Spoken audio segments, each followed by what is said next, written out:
1991 जब से यूएसएसआर का कोलैप्स हुआ है, दुनिया में एक ही महाशक्ति राज कर रही है। वो महाशक्ति है यूएसए, और तब से यूएसए के प्रेसिडेंट को ही दुनिया का सबसे ताकतवर इंसान माना जाता है। इसके साथ आपको ये भी पता होना चाहिए कि यूएसए में आज भी इंडियंस के खिलाफ रेसिज्म होता है। फिर चाहे ये रेसिज्म यूएसए में रहने वाले पुरुषों के साथ होता हो या महिलाओं के साथ, उनको गालियां दी जाती हैं और यहाँ तक कि ये भी खबरें आई हैं कि उनके साथ मारपीट तक हुई है।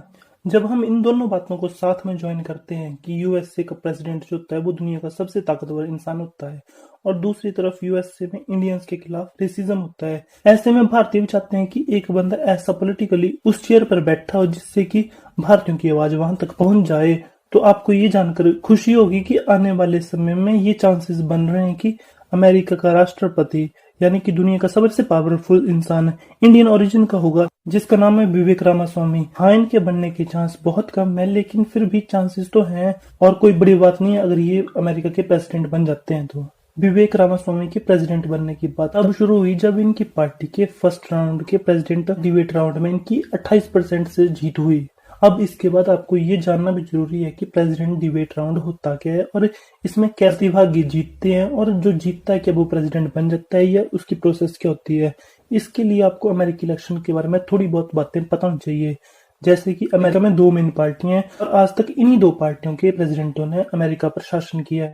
अमेरिका में जहाँ एक पार्टी रिपब्लिकन पार्टी है और दूसरी तरफ दूसरी पार्टी डेमोक्रेटिक पार्टी है, लेकिन इन 2 पार्टियों से खड़े तो सिर्फ 2 ही कैंडिडेट हो सकते हैं, लेकिन प्रेसिडेंट तो बहुत से लोग बनना चाहते हैं। इतने सारे कैंडिडेट में से योग्य कैंडिडेट चुनने के लिए एक प्रोसेस अपनाई जाती है जिसमें कि पार्टियों द्वारा डिबेट शो ऑर्गेनाइज करवाए जाते हैं और इन डिबेट शो में सब कैंडिडेट हिस्सा लेते हैं और अपनी अपनी थॉट जो है वो जनता के सामने रखते हैं। जैसे कि इस बार रिपब्लिकन पार्टी से 12 कैंडिडेट खड़े हुए हैं।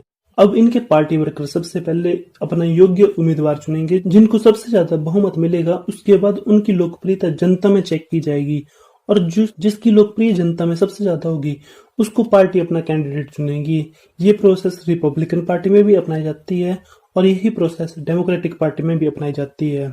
रिपब्लिकन पार्टी के जो 2 उम्मीदवार इस बार सबसे आगे दिख रहे हैं प्रेसिडेंट की टिकट लेने की, उसमें सबसे पहले है डोनाल्ड ट्रंप और दूसरे नंबर पर नजर आ रहे हैं विवेक रामास्वामी। लेकिन रिपब्लिकन पार्टी के फर्स्ट डिबेट शो में डोनाल्ड ट्रंप मौजूद नहीं थे और जो उनके प्रतिद्वंदी थे उन सब ने या तो डोनाल्ड ट्रंप को क्रिटिसाइज किया या उनकी बातें करने में अवॉइड किया, लेकिन विवेक रामास्वामी ने इस बात का फायदा उठाते हुए कि डोनाल्ड ट्रंप इस डिबेट शो में नहीं है, उन्होंने डोनाल्ड ट्रंप को पूरी तरह से डिफेंड किया और उनको अपना इंस्पिरेशन भी बताया। विवेक रामास्वामी भी डोनाल्ड ट्रंप की तरह चाहते हैं कि मैक्सिकन बॉर्डर पर दीवार बनाई जाए जिससे कि इलीगल इमिग्रेशन जो है अमेरिका में मैक्सिकन बॉर्डर की तरफ से उसको रोका जा सके। और दूसरी तरफ डोनाल्ड ट्रंप की तरह विवेक रामास्वामी का स्टैंड भी यूक्रेन वॉर पर यही है कि अमेरिका की फर्स्ट प्रायोरिटी यूक्रेन वॉर नहीं है। लेकिन यहाँ ये सवाल उठता है कि जब रिपब्लिकन पार्टी की तरफ से डोनाल्ड ट्रंप पहले से उम्मीदवार बनने की रेस में है तो विवेक रामास्वामी ट्रंप 2.0 क्यों बनना चाहते हैं? अगर भाई ओरिजिनल बंदा है और आप उसकी कॉपी कर रहे हो तो लोग तो ओरिजिनल बंदे को वोट डालेंगे ना, फिर वो आपको क्यों चुनेंगे? तो इसका जवाब है इस वक्त डोनाल्ड ट्रंप पर 91 चार्जेस हैं जिनमें बहुत हद तक पॉसिबिलिटी कि उनको जेल भी जाना पड़े। और अगर ऐसा होता है तो हो सकता है कि ये टिकट विवेक रामास्वामी को मिले। ये 2 धारी तलवार है, किसी भी साइड चल सकती है।